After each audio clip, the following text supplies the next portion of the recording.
This program is sponsored in part by the National Catholic Society of Foresters.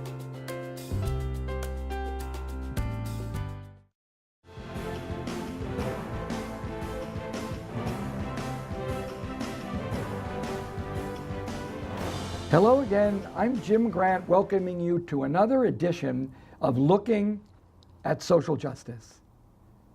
We have had some very interesting programs so far, but I do feel that the one today may be perhaps the most practical and the most inviting you to participate in it. Pope Francis says in number 26 of his Laudato Si, there is an urgent need to develop policies so that in the next few years, the emission of carbon dioxide and other highly polluting gases can be drastically reduced. For example, substituting for fossil fuels and developing sources of renewable energy. So today in our studio, we have the Diocesan Director of Construction and Property, Doug DuRivage, who's going to answer a very interesting question.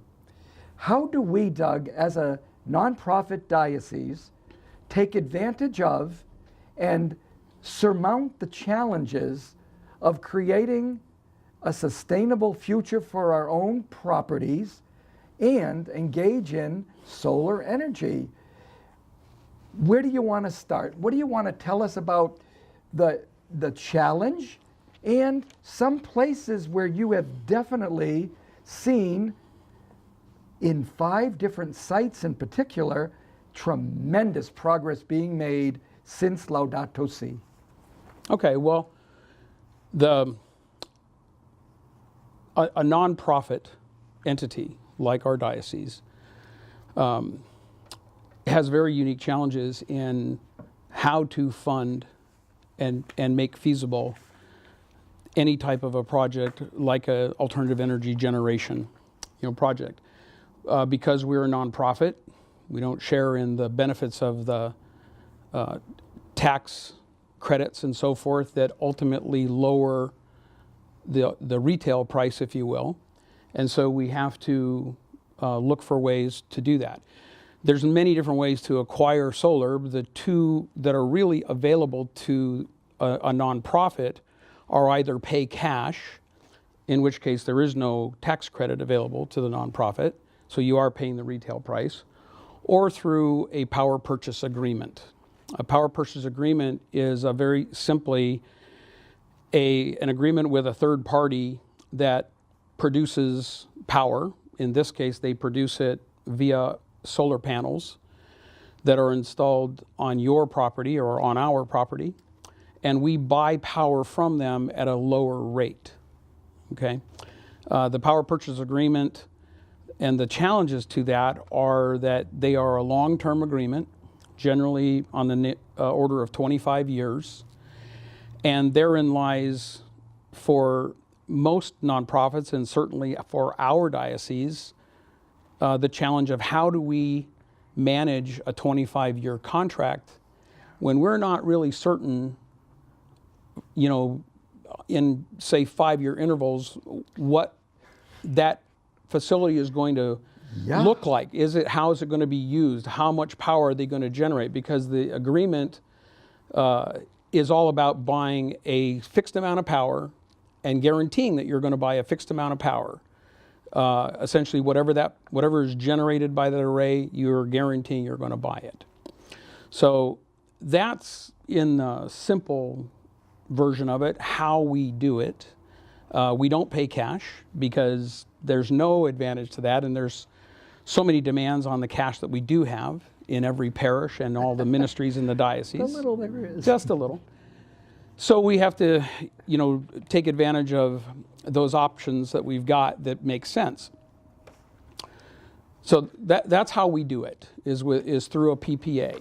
The type of PPA that we use, we've named it an optimized PPA, and that is not a PPA that is available to just anybody on the street. If you've heard about power purchase agreements advertised on television. Almost every solar vendor out there promotes a power purchase agreement, mechanism. That is not the power purchase agreement that we use. We have a very unique power purchase agreement that, and very few right now power purchase agencies that we work with effectively that provide that capital, and they have tailor-made their agreements to work with us to meet our financial requirements to sort of manage that 25-year contract. Wow, so the challenge is obviously living with this long-term investment that you've made, not knowing who may be there, how that building will maintain itself, and where's the future going. Now, in spite of that, there are 5 programs that have already evidently blossomed to the point that we have pictures of them, and you have stories to match off with these 5 different parish and school settings. Did we want to open up with the best of all, which is the Newman Center, which is my church? Sure. Did you want to start there? We can start there. So what we do to try to optimize, if you will, make most efficient our ability to implement these solar programs is we try to bundle sites together. So if you don't mind, I'll mention both. The first 2, the Newman Center and Garces Memorial High School, one in Fresno, one in Bakersfield. Super. That we packaged together when we went out to bid in order to try to take advantage of some economy of scale. Great. And the like.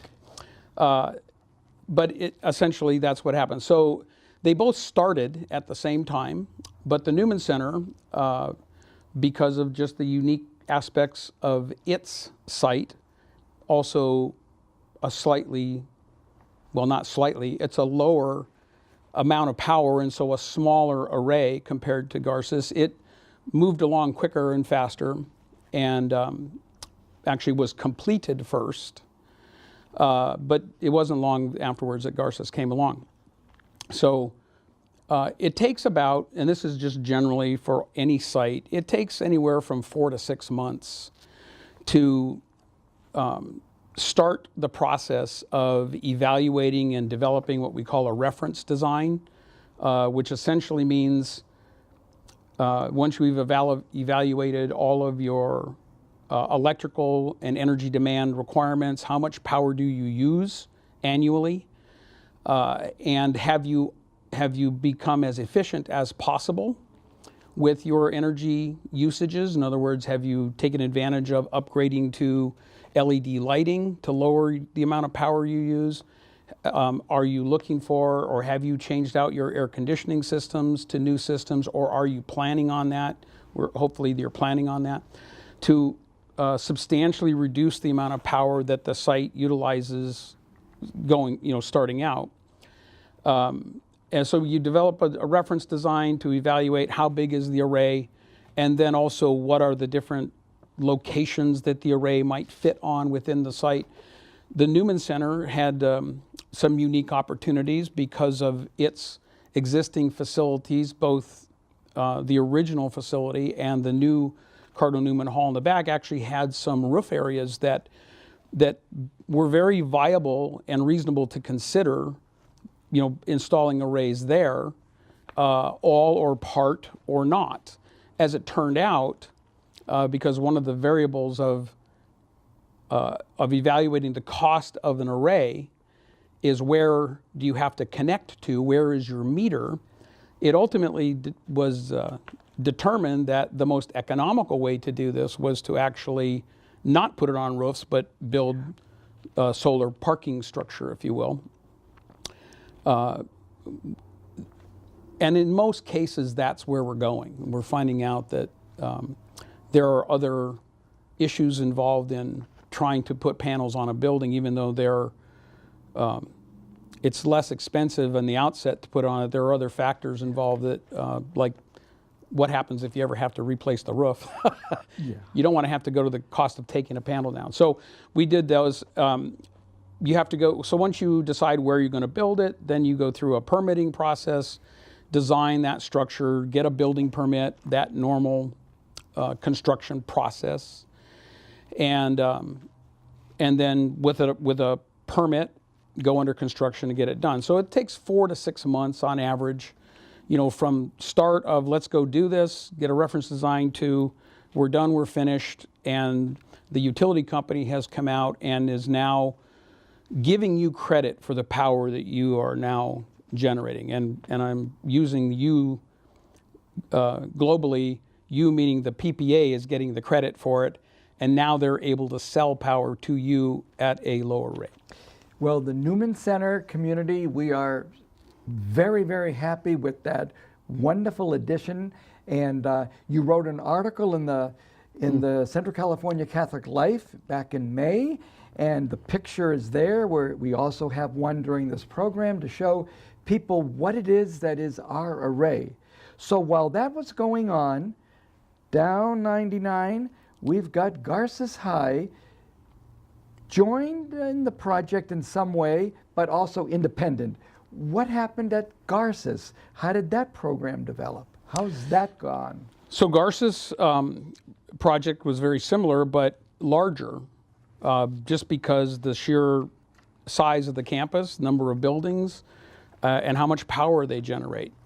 And many, many more buildings. Many of them were viewed as very strong possibilities for locating an array, but ultimately, again, economics sort of drove the case that a structure would be the proper way, to do that.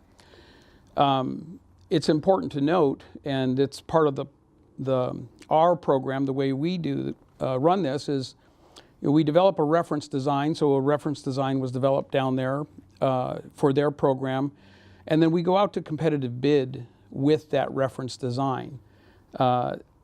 The same thing happened at Newman Center, and effectively every single project we do is done that way, because then we know that we're actually buying what we want and the way we want it, and not necessarily what a particular vendor might be selling. Not that what they're selling doesn't work, but there may be other reasons and the like why we might not necessarily want to use one particular design that a particular vendor thinks is the best. So we competitively bid that. In this case, it was a different vendor that did the Garces project as opposed to the vendor that did the Newman Center. And at the same time, though, the power purchase agreement provider, they were the same funder. So we've got a single source power purchase provider with 2 different vendors. So in any event, the Garces project took a little bit longer. It's covering more parking lot. Effectively, it's covering the students' parking lot in the back of their campus, behind their classrooms and behind their football stadium. Their parking lot has a lot of topography. It has slope and grade and so forth. So there's traffic that follows through that, buses and so forth. And we needed to be certain that there was not going to be a traffic issue, because buses are taller than most vehicles. And we don't want things to get damaged and so forth. So it took a little bit longer to get through that design and permitting process. And of course, certainly construction took longer, to get through that. But essentially, it followed pretty much along the same, path and pattern. So those two were sort of like twin projects. They're going on contemporaneously, up and down, north, south, really nice. Then, having had those successes moving along, I think you said you have really had 3 more that became a trio. San Joaquin Memorial, obviously we have to talk about San Joaquin Memorial. We talk about Garces, got to talk about San Joaquin Memorial. Absolutely. No way to leave them out. And then our own Pastoral Center and St. Joachim Madera, which is giving us a great idea of the breadth of these projects. They're all over the counties. So do you want to say something about the the effort at San Joaquin Memorial. How Yeah. may it have been different a bit from Garces High? How was that different? So that was different, especially relative to Garces. Both sites, San Joaquin Memorial's array was also built on student parking lot, but a smaller array compared to Garces, and on a single parking lot as opposed to two different parking lots on different levels. What took a little bit longer on San Joaquin Memorial was managing the actual traffic flow again through the parking lot. While San Joaquin Memorial's parking lot did not have bus traffic going through it, it was striped in such a way originally that maximized the amount of cars you could park in it, but didn't necessarily work the most efficiently for a solar array. And then, of course, in the permitting process, the municipal authorities, whether it's a city or county, but especially the fire department, they'll get involved and take a look at and have comments to say. So we had to restripe and reconfigure the actual parking layout a bit over there. The other aspect about San Joaquin Memorial that was unique was, again, quite a number of buildings and roofs that were available, but also the total number of electrical meters. So a number of years prior, Garces had gone through and done an electrical service upgrade on their property and consolidated all of their individual meters that had been, created essentially over time as that campus grew. Now they've consolidated into a single, point meter, which actually on one hand was beneficial for them at the time because it allowed them running more power through one meter to have a lower rate offered to them by the utility company, but also dictated, here's where you got to connect to. San Joaquin Memorial, having multiple meter locations, they have multiple opportunities of where to locate arrays, and essentially could have located arrays in 3 or 4 different locations. But in the end of it all, and this is developed through the competitive bidding process, we find out that the solar structure on the carport turns out to be the most feasible, most viable. Super. And so we don't have any arrays on roofs. Now the good part is that as long as those meters remain, those roofs are always available for some future increase if, God sees fit to increase enrollment there and the campus gets even busier. We may have a need to expand that system. But essentially on San Joaquin Memorial, that was the material difference between Garces and San Joaquin, is we had to do pay a little bit more attention to their parking lot and the striping and things like that. Not directly related to the solar array, but yet related to complying with municipal regulation. Then there's the Pastoral Center, where you and I and so many other wonderful people work for many years. Tell us about what's happened here. So the Pastoral Center really truly is a very unique solution, because the San Joaquin Memorial High School campus and the Pastoral Center campus share the same facility. So the Pastoral Center itself, in terms of parking that's available to it and its employees, doesn't really accommodate solar well. There's too many beautiful, big, mature trees. San Joaquin Memorial had this wonderful parking lot for their seniors, which was also very close to our meters. And so, boom, we were able to locate that there and feed our meter and support. So and yet it's providing shaded parking for San Joaquin Memorial's high school kids. So the Pastoral Center employees don't get the share in that, but they get the benefit of the energy and the lower cost of power that we're going to have. The final one that we want to spend a bit of time on, even though we're going to mention, I hope we have time, so many other parishes and schools. But tell us what you have said is just a gorgeous, gorgeous array, is what happened up in Madera County at St. Joachim School and a second effort at the parish. So what's up with going on in Madera? So Madera, the school and the parish are two separate sites. If you know the facility, they're on opposite corners of the street, right? 4th Street that runs through there. And so they're treated separately. Going back to the concept of competitively bidding, we were able to bring in a vendor, a solar provider that had their own different source, unique source of steel structure for that. And with that, along with some encouragement by our solar consultant, developed a very aesthetically elegant solar structure. And when you look at that picture, you'll see it's definitely different between the two. And every solar vendor essentially brings their own design to it. We are trying to harmonize those, if you will, so that we get them as elegant as possible. Nice.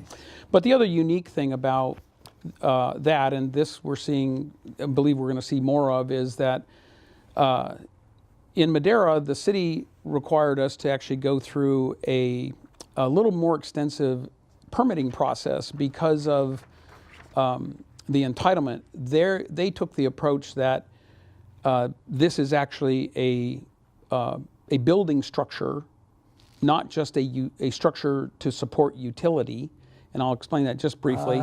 And so they required us to go through a zoning or a planning process to get that approval first. Yeah. It added more time. It was a very benign process in the sense that it received unanimous support. But it took a little bit longer to get the permitting and done because we had to go through that step first before they would issue the permit. And that was effectively on both of those properties. So those are the 4 sites, if you will, San Joaquin, Pastoral Center, both sites in St. Joachim that are currently completed. The construction is completed. We are in the process of waiting for what's called the interconnection, where now that all the structures have been approved by the municipal authority, city, county, et cetera, the utility company now has to come in and arrange for the switchover that allows them to start receiving the power and provide credit. Awesome. And that should happen anytime in the next month on all the sites. This is so exciting. Now, I did read an article, believe it or not, about what goes on in Australia. And it says that they are thinking in a diocese in Australia, well, let's say the whole country, they could save for Catholic schools alone in 25 years $1.4 billion. Now, the point being, and those are just schools, imagine, it says, how that will help Catholic ed by being able to defray cost and be able to have scholarships, because all of a sudden you're making money, you're saving money, you're not spending the money on energy. But let's mention, I'm going to just throw these names out. We only have a few minutes, Doug, but I'm going to say them all. You can latch on to any one you want. These are future projects in some form. Sacred Heart Merced, St. Anthony's Padua, Reedley, both churches. The Retreat Center and Santa Teresita. St. LaSalle School in Reedley. So there are 3 things going on there. So those sites right there are all engineered and in permitting to be. Wow. Construction is imminent on those sites. This is so exciting, Doug. Then you told me, but there's other things in the works. We've got Our Lady of Guadalupe School and Church, that beautiful center down in Bakersfield. We've got things going on in Hanford. We've got at the school and the parish in Lemoore, projects in the works, in the mind, and getting ready and going somewhere.